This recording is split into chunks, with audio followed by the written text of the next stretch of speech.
Buenos días, chicas y chicos. Bueno, vamos con un vídeo sobre la Segunda República que estoy grabando a partir de una presentación de PowerPoint que elaboré el otro día y que podéis ver con detenimiento porque la tenéis en Trello. Bien, también habéis tenido ya un primer contacto con este periodo a través de dos vídeos y actividades de Edpuzzle que habéis hecho y os he puesto una actividad sobre la cronología del periodo. Os advierto que en esa actividad hay acontecimientos que se corresponden con un mismo año. Bueno, pues vamos con este repaso rápido sobre lo que fue la Segunda República Española. Algunos de los personajes que voy a comentar ya los tenéis que conocer por el vídeo. Aquí tenéis a los que fueron los dos presidentes de la República, Niceto Alcalá Zamora desde 1931 a 1936 y Manuel Azaña desde 1936 hasta el final de la Guerra Civil en 1939. Bien, fijaros bien en esta diapositiva porque es muy importante. Son los cuatro periodos en los que podemos dividir la evolución política de la Segunda República.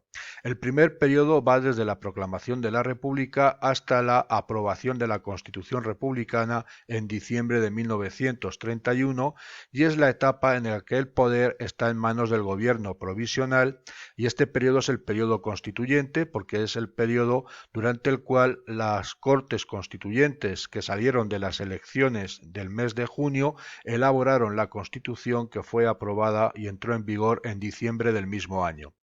El segundo periodo, que abarcaría precisamente desde la entrada en vigor de la Constitución hasta septiembre de 1933, lo conocemos como el bienio republicano socialista porque el gobierno estuvo formado por una coalición de partidos republicanos y también había presencia de ministros socialistas. Lo conocemos también como el bienio social azañista porque Azaña fue el presidente del gobierno durante este periodo y además como el bienio reformista porque será, como vamos a ver ahora, cuando se lleven a cabo las principales reformas. Desde septiembre de 1933 a febrero de 1936 entramos en lo que se conoce como el bienio radical cedista, porque las dos principales fuerzas en las que se va a asentar el nuevo gobierno son el Partido Radical de Lerroux y la CEDA de Gil Robles. También se le conoce como bienio conservador, porque se van a frenar las reformas que se pusieron en marcha durante el bienio anterior, y en algunos libros se le llama también el bienio negro. Y por último, la última fase de la República, sin contar el periodo de la Guerra Civil que analizaremos en el tema siguiente, es la fase que se abre con el triunfo del Frente Popular, de esa coalición de partidos de centro izquierda y de izquierda que tuvo lugar en las elecciones de febrero. Ese mismo día, tras el triunfo del Frente Popular, comienza a prepararse la sublevación militar que se iniciará el 17 de julio de 1936, poniendo fin a este periodo y dando paso a la Guerra Civil. Bueno, tenéis aquí una fotografía del 14 de abril de 1931. Este edificio es lo que entonces era la Casa de Correos y luego Ministerio de la Gobernación y os tiene que sonar porque es el edificio donde está el reloj en el que marca las uvas en la Puerta del Sol. Bueno, fijaros, este es el gobierno provisional, presidido por Niceto Alcalá Zamora. Ese gobierno provisional está constituido por el Comité Revolucionario que nació del Pacto de San Sebastián del mes de agosto de 1930, en el que representantes de diferentes fuerzas de oposición al caduco régimen del general Berenguer y del almirante Aznar se pusieron de acuerdo en aspectos como la lucha para traer a España la República y pactaron un Estado autonómico. En las elecciones a Cortes Constituyentes triunfaron las izquierdas, podríamos decir, hubo una victoria republicano-socialista y esas Cortes Constituyentes elaboraron la Constitución de 1931. Bien, el gobierno provisional, que tenéis aquí otra fotografía, estaba integrado por diferentes fuerzas políticas que luego podéis ver con más detenimiento en la presentación. Bien, como hemos dicho, en diciembre de 1931 se aprueba y entra en vigor la Constitución republicana. Evidentemente, como sistema político establece una república democrática en la que la soberanía reside en el conjunto del pueblo del que emanan todos los poderes, todo el poder ejecutivo, el poder legislativo y el poder judicial, y es un sistema parlamentario con unas cortes unicamerales. Sabéis que ahora tenemos un parlamento bicameral con dos cámaras, que son el Congreso y el Senado. Las Cortes de la República solo tenían una cámara. Se establece por primera vez el sufragio universal que reconoce el derecho al voto a la mujer. Se define un Estado laico con una radical separación entre Iglesia y Estado. La República se define como un Estado integral, pero permite la autonomía de las regiones. El Poder Ejecutivo, el Gobierno, reside en el Gobierno de la República y en el Presidente de la República. Contiene una extensa declaración de derechos individuales.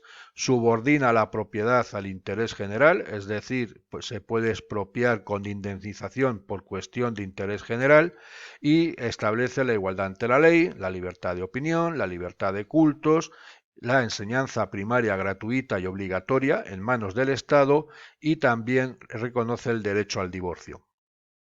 Bueno, tenéis aquí en esta diapositiva y en la siguiente, que insisto, podéis ver luego con detenimiento en la presentación, las fuerzas políticas que aparecen durante el periodo.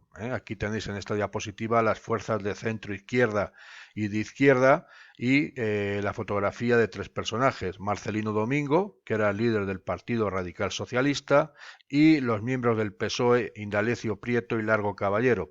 Indalecio Prieto era representante de la corriente política, lo que podíamos llamar socialdemócratas, y Largo Caballero representante de la opción sindical, que sería el sector revolucionario del PSOE. Durante la República, los partidos comunistas tenían poca fuerza. Esta fuerza se incrementará durante la etapa de la Guerra Civil. Bien, y en esta diapositiva tenéis los partidos de centro derecha y de derechas.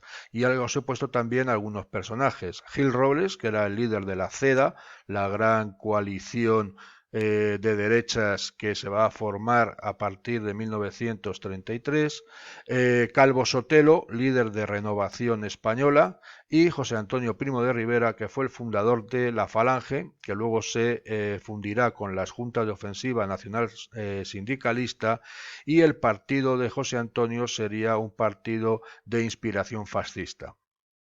Bien, el primer bienio ya hemos dicho que es un bienio reformista, y las reformas se centran en 5 aspectos. La reforma militar, para crear un ejército profesional y democrático; la reforma religiosa, para limitar la influencia social e ideológica de la Iglesia y secularizar la vida social; la reforma agraria, para mejorar la situación del campesinado y aumentar la productividad y modernizar la agricultura española; la reforma territorial, con el objetivo de integrar a los nacionalismos, especialmente a catalanes y vascos; y las reformas sociales y educativas, para mejorar las condiciones laborales y asegurar una educación laica y generalizada. Tenéis aquí el gobierno Azaña junto al presidente de la República. Bueno, hemos dicho que la cuestión religiosa pretendía limitar la influencia de la Iglesia, y algunas medidas que tomó la República en este sentido fue, como hemos visto, un Estado no confesional, más bien un Estado laico; la supresión del presupuesto de culto y clero; se secularizaron los cementerios; se aprobó el matrimonio civil y el divorcio; se disolvieron los jesuitas, y se aprobó una ley de congregaciones para regular a las órdenes religiosas. En cuanto a la reforma del ejército, pretendía profesionalizar el ejército, democratizarlo, es decir, se dio la opción de que aquellos mandos militares que no estuvieran de acuerdo con la República se pudieran prejubilar, diríamos ahora. Es esa ley de retiro de la oficialidad que tenéis aquí.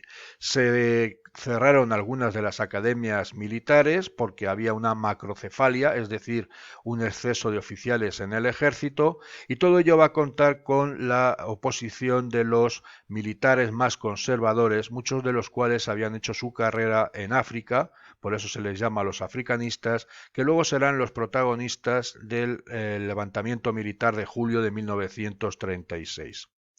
La reforma agraria parte de una necesidad, y es la existencia de 2 millones de jornaleros, es decir, de trabajadores del campo sin tierra, y el predominio de la gran propiedad, sobre todo en La Mancha, Extremadura y Andalucía. La ley de reforma agraria se aprueba en 1932 y el objetivo era precisamente garantizar el acceso de los jornaleros a la propiedad de la tierra, para lo cual se va a crear el Instituto de Reforma Agraria. La falta de presupuesto y la lentitud de la reforma agraria va a hacer que el campesinado acabe muy desilusionado, pero también evidentemente va a contar con la oposición de los propietarios. Bien, otro aspecto fundamental del bienio reformista fue el tema de las autonomías. Durante este bienio se va a aprobar el Estatuto de Cataluña en 1932 y el Estatuto Vasco no se aprobará hasta 1936 porque, como ya hemos dicho antes, durante el segundo bienio, durante el bienio radical cedista, se van a paralizar las reformas del primer bienio. Tenéis aquí al general Sanjurjo, que encabezó ya en agosto de 1932 una primera sublevación militar para derribar la República, Francesc Macià, presidente de la Generalitat de Cataluña, y Aguirre, que se convertirá en el primer lehendakari vasco. También fueron muy importantes durante el bienio reformista las reformas de tipo sociales y educativas. Tenéis aquí dos fotografías muy interesantes. Esta, en la que podéis ver a Federico García Lorca con su mono de trabajo, porque con la barraca se dedicó a hacer representaciones teatrales por los pueblos con el objetivo de llevar la cultura a todos los rincones del país, en lo que se llamaron las misiones pedagógicas. Recordad que la tasa de analfabetismo era del 44%. Y sobre todo una nueva enseñanza liberal, laica, en manos del Estado. Fijaros en esta diapositiva. Podéis ver que hay niñas y niños. A vosotros os parece lo más normal del mundo. Pero era la primera vez en España que se llevaba a cabo lo que llamamos la coeducación. Luego vendría el régimen de Franco y pondría fin a la coeducación. Para que os hagáis una idea, yo estudié en un colegio masculino y en el instituto, mi instituto fue masculino hasta prácticamente lo que ahora sería primero de bachillerato. Bueno, para acabar este primer vídeo hay que hacer referencia a la coyuntura económica y a la conflictividad social. Evidentemente la proclamación de la República despertó en las clases populares unas esperanzas de cambio y en las clases dominantes el temor a perder precisamente esa posición de privilegio.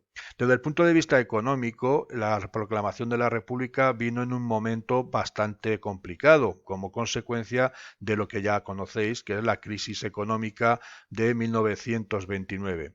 En España, los efectos van a consistir en la caída de las exportaciones de productos españoles y en el retorno de emigrantes. Pero lo que sí va a hacer es agudizar los problemas internos, es decir, la gran masa de jornaleros en paro, una propiedad de la tierra concentrada en muy pocas manos, la falta de inversiones en las actividades productivas, la falta de competitividad y el déficit comercial.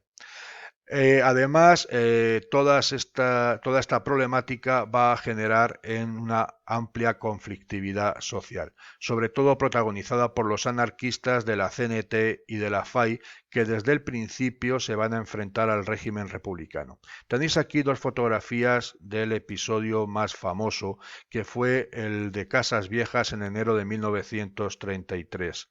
Tenéis aquí el asalto de las fuerzas de la Guardia Civil y la Guardia de Asalto Republicana a la casa donde se habían refugiado una serie de anarquistas y aquí los cadáveres que después del asalto de la Guardia Civil. Bueno, hasta aquí vamos a dejar este primer vídeo y luego haré un segundo vídeo con el resto del periodo republicano. Ahora nos vemos otra vez.